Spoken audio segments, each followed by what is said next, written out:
Kamusta po mga katambay? Sana po nasa mabuti tayong kalagayan lahat. Si Kamanong po sa Tambayan, Makabayan. Ito po, meron naman po tayong kukomentuhan. Nung mga nakaraan po, nagpahayag din po ang Mayor ng Davao, si Mayor Baste Duterte o si Bastian Duterte, mga katambay. At yung issue po sa walang kamatayan at sinasabing wag naman sana baka tayo'y makipagdigmaan dahil nasa likod natin ang Amerika. Ito po, nagsalita po ang mayor ng Davao na ito daw po ay isang propaganda lamang ng Amerika. Kasi daw po ang Amerika, unang pangunahing negosyo, bala, armas, pandigma. Kaya ito po papabor lamang sa Amerika at hindi papabor sa Pilipinas.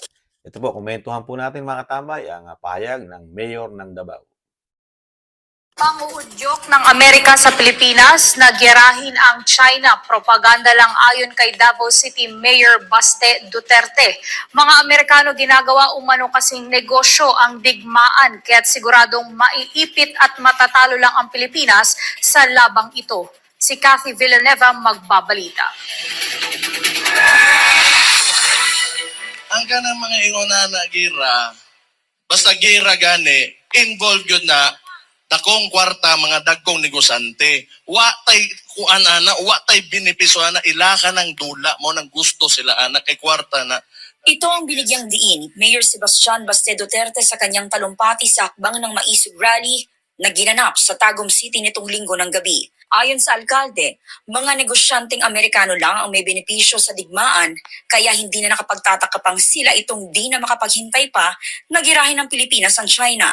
The biggest ganang seller of armaments, weapons, Amerikano. Negosyo na ilaka.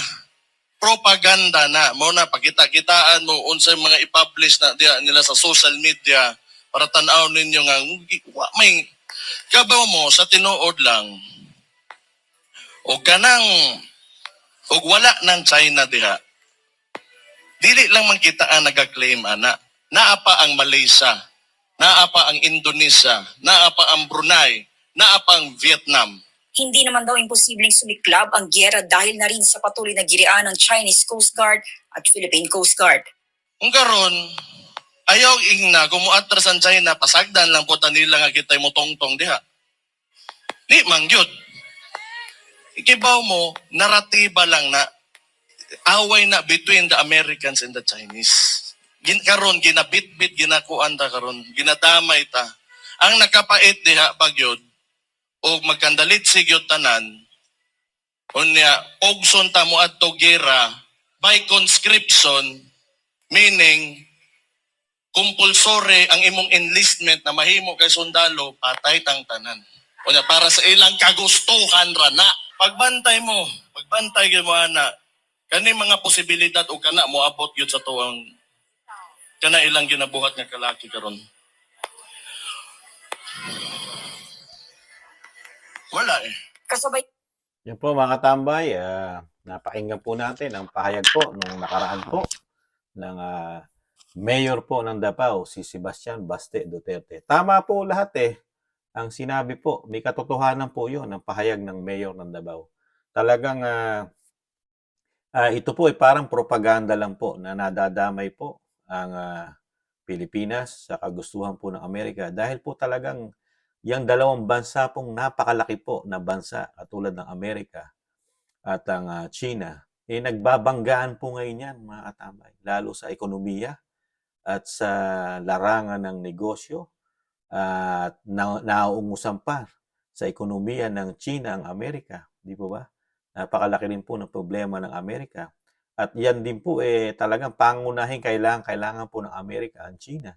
Dahil ang Amerika po napakalaki rin pong negosyo po ang dinadala ng China sa Amerika, mga katambay. Yun po ang totoo. Kaya malaki rin po pinagkukunan ng Amerika sa ekonomiya po ng Amerika ang China, mga katambay.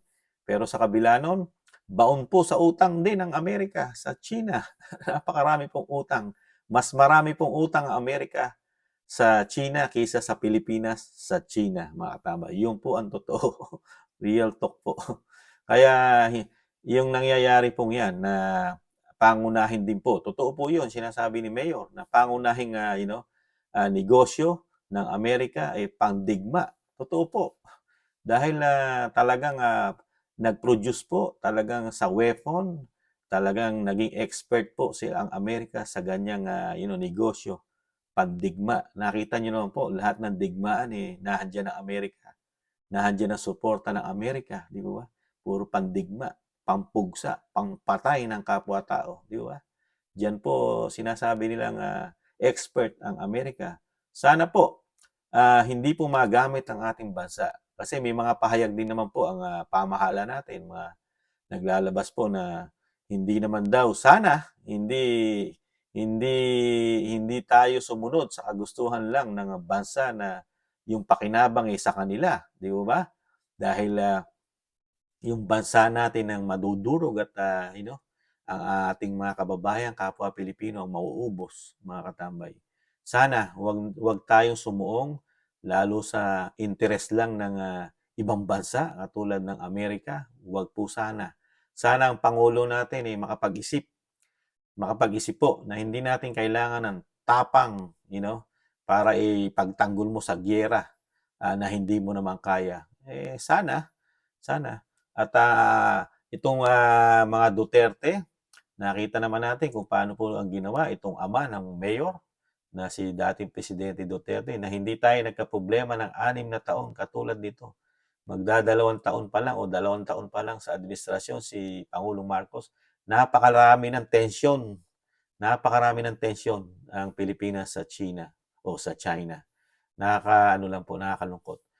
Sinabay pa ang tensyon sa China, samantalang ang napakahirap ng ating bansa ngayon, lalo sa nagtataas ang bilihin, kawalan ng trabaho ng ating mga kababayan, di ba mga katambay?